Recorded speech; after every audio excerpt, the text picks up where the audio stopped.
Untuk sesi selanjutnya, pertanyaan akan diberikan kepada Capres nomor urut 3, Pak Ganjar Pranowo.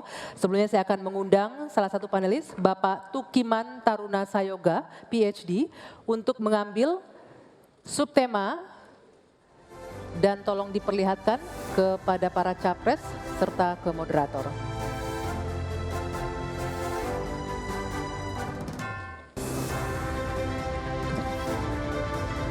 Ya, subtemanya ketenaga kerjaan.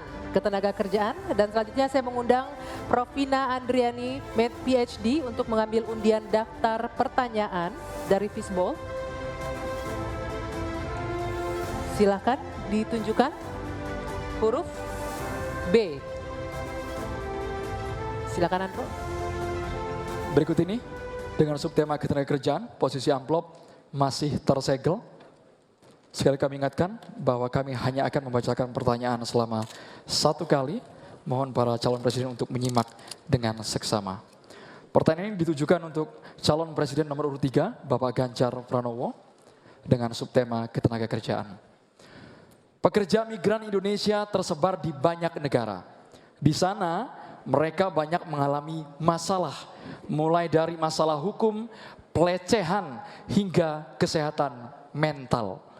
Pertanyaannya, bagaimana strategi paslon menjamin keselamatan dan kesejahteraan pekerja migran Indonesia?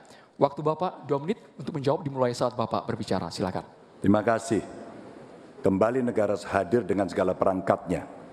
Ada duta besar di sana. BP2MI ada juga. Kementerian Tenaga Kerja ada. Pemerintah daerah ada. Kami mau bercerita pengalaman. Karena kemarin kami komunikasi dengan pekerja migran kita yang di Hong Kong. Kita live bersama dan mereka menuntut apa yang menjadi pertanyaan ini. Pak Ganjar, apa pelindungan yang diberikan kepada kami? Inilah panic button, inilah nomor telepon dan kalian kalau ada masalah telepon ke situ. Kalau tidak, maka ini akan kita tarik di pemerintah tertinggi agar kita bisa mengintervensi. Kenapa ini menjadi penting? Masalah-masalah yang mereka hadapi, satu, mulai mereka berangkat legalitasnya mesti beres. Mulai mereka berangkat kita sudah harus tahu skillnya apa. Mulai mereka berangkat apa yang ada dalam kontrak kerja. Kita pastikan semuanya. Dari kementerian yang ada, lembaga yang ada, itulah kontrol dilakukan. Kenapa saya bicara sampai mesti ada tempat melapor, duta besar yang aktif agar kita bisa melindungi segenap bangsa Indonesia dan seluruh tumpah darah. Warganya dimanapun mesti dilindungi. Dan dari sinilah pengalaman kami pernah membebaskan beberapa pekerja yang bermasalah. Baik di Arab Saudi, di Sudan, terus kemudian di Kamboja yang mereka terindikasi TPPO. Maka ketika kemudian melihat seperti ini, tindakan tegas adalah dari pemimpin tertinggi. Pengalaman saya jadi gubernur. Maka yang saya telepon adalah Menlu, yang saya telepon adalah duta besar, dan bagaimana kita beraksi agar kita bisa menyelesaikan persoalan itu. Komitmen ini tidak terlalu sulit. Ketika data benar, instrumen benar, melakukan dengan cara yang benar, maka seluruh persoalan akan cepat diselesaikan. Waktunya habis Bapak. Sekarang kami berikan kesempatan kepada calon presiden nomor urut 1, Bapak Anies Baswedan, untuk langsung menanggapi. Terima kasih Pak dengan Ganjar. waktu 1 menit. Meneruskan apa yang tadi disampaikan. Saya berjumpa dengan para pekerja migran di Malaysia, ngobrol dengan mereka permasalahannya. Datang ke desa pekerja migran di Wonosobo, pasti Pak Ganjar juga tahu. Nah, apa yang saya temukan? Memiliki kewenangan di pemerintahan tidak berarti memiliki pengetahuan tentang permasalahan. Yang dimiliki kewenangan, pengetahuan siapa yang tahu? Justru aktivis-aktivis pekerja migran.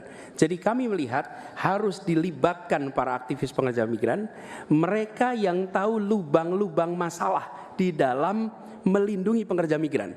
Kita memang betul, kita ingin melindungi sejak pra keberangkatan sampai mereka berada di sana. Tapi di tengah itu banyak sekali lika-liku yang ketika kita berada di birokrasi banyak yang tidak diketahui. Karena itu kami melihat libatkan mereka, lalu negara kolaborasi.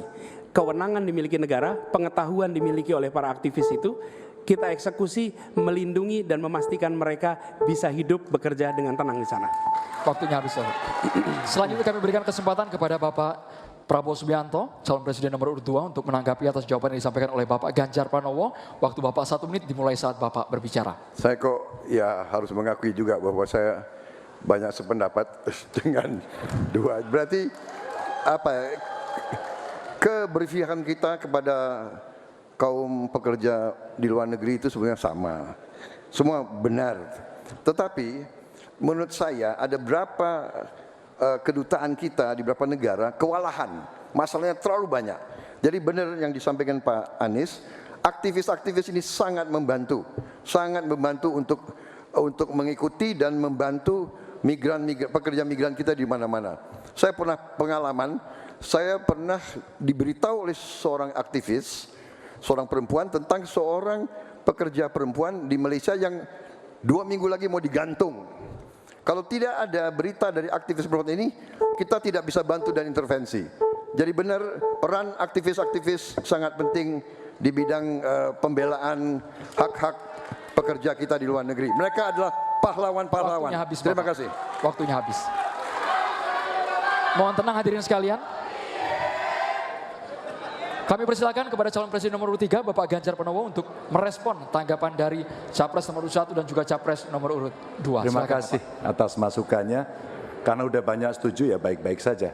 Tapi kita mesti memberangkatkan mereka dalam kapasitas secara legalitas dan keterampilan yang baik. Yang berikutnya lagi tentu saja kalau sudah kasus, namanya kasus, semua bisa terlibat. Gunakan teknologi informasi, gunakan medsos, maka kenapa kemudian dalam pengalaman kami, seluruh kepala dinas Anda harus punya medsos. Disitulah orang sebenarnya bisa menyampaikan secara cepat. Maka ketika itu masuk dalam dashboard kami, dalam lapor GUP umpama pada saat itu, kita merespon dengan sangat cepat karena kita tahu persoalan yang mereka hadapi. Menggunakan banyak pintu-pintu untuk melaporkan ini adalah bagian cara menangani kasus yang paling tepat. Tapi mencegah itu jauh lebih baik dengan sekali lagi legalitas, keterampilan, kontrak, dan memberdayakan seluruh aparatur termasuk pemangku kepentingan dan aktivis kalau Mas Anies tadi sampaikan. Saya kira itu cara yang cukup komprehensif untuk merespon persoalan PMI. Waktunya habis, Bapak. Oke.